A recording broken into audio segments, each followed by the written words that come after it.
Dans un monde où les injonctions sociales nous poussent à toujours être entourés, à avoir une vie sociale riche, où les gens qui veulent avoir une vie équilibrée tentent d'accorder autant d'importance à leur vie professionnelle qu'à leur vie familiale ou sociale, et dans les deux cas, on oublie ce qui est indispensable à tout individu et qui est de passer du temps seul. On nous a toujours représenté les personnes qui passent du temps seules comme étant d'une tristesse inouïe et que leur solitude est toujours une conséquence et jamais un choix. Mais dans la vidéo d'aujourd'hui, je vais vous dire pourquoi vous devriez passer du temps seul et comment le faire. Le premier point, c'est que ça vous permet de savoir qui vous êtes vraiment et à cultiver votre sens de soi. Je trouve qu'une majeure partie des problèmes quand les gens dans leur vie vient du fait qu'ils ne se connaissent pas assez bien eux-mêmes. Une personne qui ne prend jamais le temps d'être seule avec elle-même et de faire le point sur ce qu'elle ressent, ce qu'elle veut, quelles sont ses valeurs, quelles sont ses limites, ses véritables opinions et intérêts, loin de la pollution de ceux des autres, va prendre des décisions qui ne seront pas en alignement avec elle-même dans tous les aspects de sa vie et donc ne saura s'épanouir ni sur le plan personnel, ni dans ses relations, ni dans sa carrière.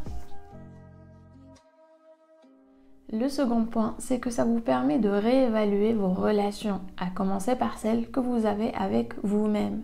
Quelles sont les pensées que vous entretenez, les émotions que vous oppressez? Comment traitez-vous votre personne? De quoi nourrissez-vous votre corps, votre âme et votre mental? Ensuite, vous pouvez faire le point sur vos autres relations et vous ne pouvez le faire que dans le recul d'un temps que vous passez seul. Qu'est-ce que ces personnes vous apportent?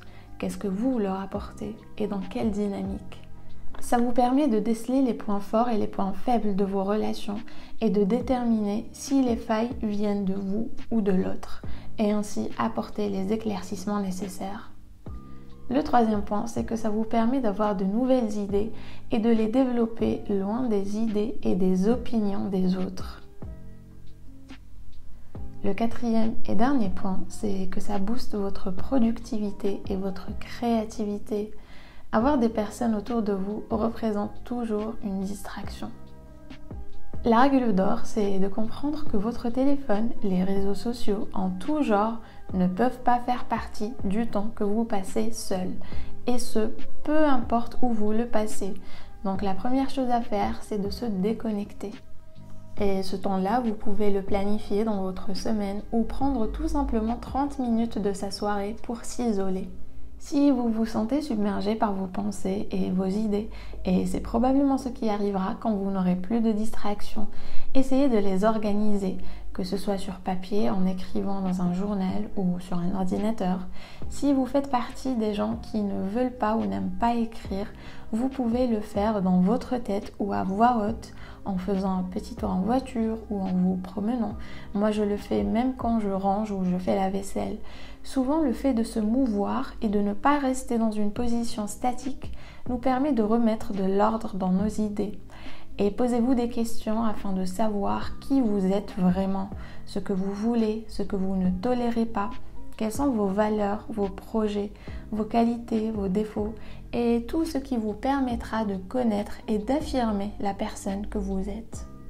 Il est aussi essentiel de vous traiter comme vous traiteriez quelqu'un que vous aimez et ceci veut dire vous faire plaisir et faire des activités que vous aimez, mais ça veut également dire sortir ou élargir sa zone de confort afin d'avoir de nouvelles expériences et d'apprendre de nouvelles choses.